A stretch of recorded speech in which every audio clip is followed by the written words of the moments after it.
Hello friends, അസ്സലാമു അലൈക്കും. ഇതൊക്കെ എല്ലാവരും വിശേഷങ്ങളും എല്ലാവർക്കും സുഖമല്ലേ? എല്ലാവർക്കും സുഖമാവട്ടെ, അതിനു വേണ്ടി നമുക്ക് പ്രാർത്ഥിക്കാം. ഇന്ന് നല്ല ചക്കക്കുരും മുരിങ്ങൻ്റെ ഇലയും വെച്ചിട്ട് നല്ല ടേസ്റ്റിയും ഹെൽത്തി ആയിട്ടുള്ള നല്ല അടിപൊളി കറി എങ്ങനെ ഉണ്ടാക്കുകയെന്ന് നമ്മൾക്കൊന്ന് കണ്ടിട്ട് വരാം. ഇപ്പോൾ ചക്കക്കുരുവിൻ്റെ ഒക്കെ ഒരു സീസൺ ആണല്ലോ, അപ്പോൾ എല്ലാവരും ഇതൊന്ന് ട്രൈ ചെയ്ത് നോക്കണം, എന്നിട്ട് ഫീഡ്ബാക്കൊക്കെ അറിയിക്കുക. അതിന് നമ്മൾക്ക് ആവശ്യമായിട്ട് ഒരു 10-15 ചക്കക്കുരു വേണം. ചക്കക്കുരു നല്ല തൊലി കളഞ്ഞ് നല്ല കഴുകി നല്ല വൃത്തിയാക്കി കട്ട് ചെയ്തെടുക്കുക. ഇപ്പോൾ ഞാനിത് നമ്മളെ ഇടിക്കല്ലുണ്ടല്ലോ, ചെറിയ ഇഞ്ചി വെളുത്തുള്ളി ഒക്കെ ഇടിക്കണ ഉരല് ചെറുത്, അതിലിട്ടിട്ടാണ് ഞാനതൊന്ന് ഇടിച്ചിട്ട് അങ്ങനെ ക്ലീൻ ചെയ്തെടുത്തിട്ടുള്ളത്. അതിൻ്റെ തൊലിയൊക്കെ കളഞ്ഞിട്ട് അങ്ങനെ എടുത്തിട്ടുള്ളത്.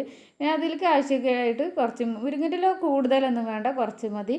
അവിടെ നല്ല ക്ലീൻ ചെയ്ത് വെച്ചിട്ടുണ്ട്. ചക്കക്കുരു ഇപ്പോൾ ഇവിടെ ഇതാ ഞാൻ നല്ല കട്ട് ചെയ്ത് അതിൻ്റെ തൊലിയൊക്കെ കളഞ്ഞ് അങ്ങനെ റെഡിയാക്കി വെച്ചിട്ടുണ്ട്. ചക്കക്കുരുവിൻ്റെ തൊലി കുടുങ്ങാതെ ശ്രദ്ധിക്കണം. അതൊക്കെ നമ്മൾ വെന്ത് കഴിഞ്ഞാലൊക്കെ തൊണ്ടയിലൊക്കെ കുടുങ്ങിയാൽ നല്ല പ്രശ്നം വരും. അതൊക്കെ ഭയങ്കര ബുദ്ധിമുട്ടാണ്. അപ്പോൾ അതൊന്നും നല്ല ശ്രദ്ധിക്കണം. ഇപ്പോൾ ഇതാ ചക്കക്കുരൊക്കെ നല്ല കഴുകി നമ്മളൊരു കുക്കറിലിട്ടിട്ടാണ് ഇതൊന്ന് വേവിച്ചെടുക്കുന്നത്. അപ്പോൾ കുക്കറിലേക്ക് ഇതാ 1/4 ടീസ്പൂണ് മുളക് പൊടി, 1/4 ടീസ്പൂൺ മഞ്ഞൾപ്പൊടി, ആവശ്യത്തിന് ഉപ്പ്, ആവശ്യത്തിന് വെള്ളം ചേർത്തിട്ട് അതൊന്ന് ഒരു 2 വിസിലടിക്കോളം ഒന്ന് വേവിച്ചെടുക്കണം. ഓരോ ചക്കക്കുരുവിനും ഓരോ വേവാണ്, അപ്പോൾ അതിനനുസരിച്ചിട്ടാണ് ഞാൻ 2 വിസിലടിച്ചിട്ടാണ് ഇത് വേവിച്ചെടുത്തിട്ടുള്ളത്.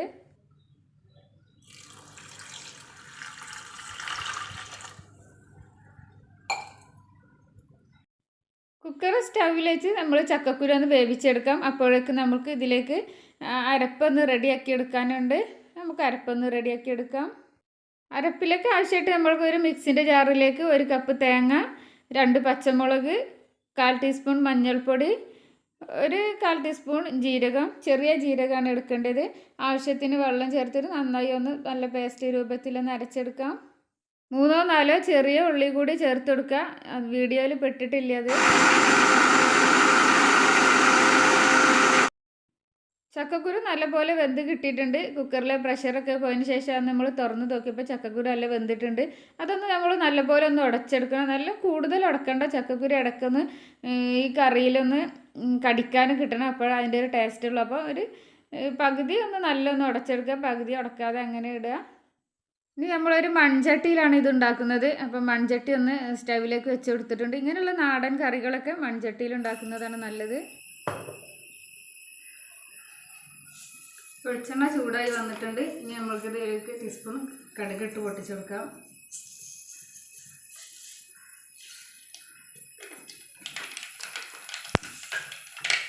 ഇനി 2 വെളുത്തുള്ളി ചെറുതായി കട്ട് ചെയ്തതാണ് ഇതിലേക്ക് ഇട്ട് കൊടുത്തിട്ടുള്ളത്. ഇതിലേക്ക് നമുക്ക് 3-4 ചെറിയ ഉള്ളി ചെറുതായി കട്ട് ചെയ്തത്. ഇതൊന്ന് ലൈറ്റ് ഗോൾഡൻ കളറായി വരട്ടെ. നമ്മളെ ഫ്രണ്ട്സുകളെ വീഡിയോ ഒക്കെ എല്ലാവർക്കും കാണാറുണ്ട് കേട്ടോ.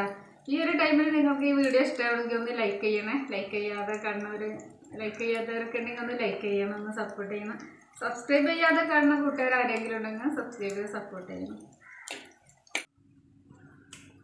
ഇതിലേക്ക് നമ്മൾ 2 വറ്റൽമുളക് കൂടി ഇട്ട് കൊടുക്കുന്നുണ്ട്. ചെറിയ ഉള്ളി, വെളുത്തുള്ളി, മുളക്, ചുവന്ന മുളകൊക്കെ ഇട്ടത് നല്ല ഗോൾഡൻ യെല്ലോ കളറായി വരുമ്പോൾ നമുക്ക് അതിലേക്ക് നമ്മൾ കഴുകി വെച്ച മുരിങ്ങയിലുണ്ടല്ലോ അതുകൂടി ഒന്ന് ഇട്ട് കൊടുക്കുക. അപ്പോൾ അത് ഇതുപോലെ ഒന്ന് എല്ലാവരും ഉണ്ടാക്കി നോക്കണത് നല്ല ടേസ്റ്റാണ്. ഇതുപോലെ ഉണ്ടാക്കിയാൽ കൂടുതൽ ആൾക്കാരും തേങ്ങ അരച്ച് ഒഴിച്ചതിന് ശേഷമാണ് മുരിങ്ങയിലിട്ട് വേവിക്കുക. അപ്പോൾ ഇതുപോലെ ഒന്ന് ഈ ഉള്ളിയിലൊക്കെ ഒന്ന് ഈ മുരിങ്ങേൻ്റെ ഒന്ന് വഴറ്റിയെടുത്തിട്ടൊന്ന് ഈ കറി വെച്ച് നോക്കണം എല്ലാവരും. നല്ല ടേസ്റ്റാണ് ഈ ഒരു കറി. മുരിങ്ങയിൽ നന്നായി വാടി വന്നതിന് ശേഷം നമ്മൾ വേവിച്ച് വെച്ച ചക്കക്കുരു അതിലേക്കൊന്ന് ഒഴിച്ചു കൊടുക്കാം. ചക്കക്കുരു മുരിങ്ങയില നല്ലപോലെ ഒന്ന് മിക്സ് ചെയ്യുക. മിക്സ് ചെയ്തതിന് ശേഷം നമ്മൾ അരച്ച് വെച്ച തേങ്ങ ഉണ്ടല്ലോ അത് ഇതിലേക്ക് നമ്മൾക്ക് ഒഴിച്ചു കൊടുക്കാം. നമ്മൾക്ക് കറി എത്ര തിക്നെസ് വേണം അതിനനുസരിച്ച് നമ്മൾക്ക് വെള്ളം ചേർത്ത് കൊടുക്കാം. കൂടുതൽ വെള്ളം ചേർത്ത് കൊടുക്കേണ്ട. പിന്നെ കറി നല്ലൊന്ന് മൺചട്ടിയിൽ വെക്കുകയല്ലേ, അപ്പോൾ ഒന്ന് കറി നന്നായി കട്ടിയാവുകയും ചെയ്യും. കൂടുതൽ വെള്ളം ഒഴിച്ചിട്ട് ഇത് ഉണ്ടാക്കി അത്ര ഒരു ടേസ്റ്റ് ഉണ്ടല്ലോ. അപ്പോൾ കുറച്ചൊരു തിക്നെസ്സിൽ നമുക്ക് കറി അങ്ങനെ ആക്കിയെടുക്കാം. നമ്മൾ ഈ ഒരു ടൈമിലാണ് ഇതിൽ ഉപ്പ് ചേർത്ത് കൊടുക്കേണ്ടത്. നമ്മൾ ഇതിൽ ഉപ്പ് ചേർത്തിട്ടില്ലായിരുന്നു കറിയിൽ. ചക്കക്കുരു വേവിക്കുമ്പോൾ നമ്മൾ കുറച്ച് ഉപ്പിട്ട് കൊടുത്തിരുന്നു. അപ്പോൾ ഈ ഒരു ടൈമിൽ നമ്മൾ ആവശ്യത്തിന് ഉപ്പ് നമ്മൾക്ക് ചേർത്ത് കൊടുക്കാം. ഇനി നമ്മൾ കറി കടുക് പൊട്ടിച്ചെടുക്കുന്നൊന്നുമില്ല. നമ്മൾ ഫസ്റ്റ് തന്നെ അതിൽ കടുക് പൊട്ടിച്ചെടുത്ത് ഉള്ളിയിലൊക്കെ വഴറ്റിയിട്ടാണ് ഇതെടുത്തിട്ടുള്ളത്.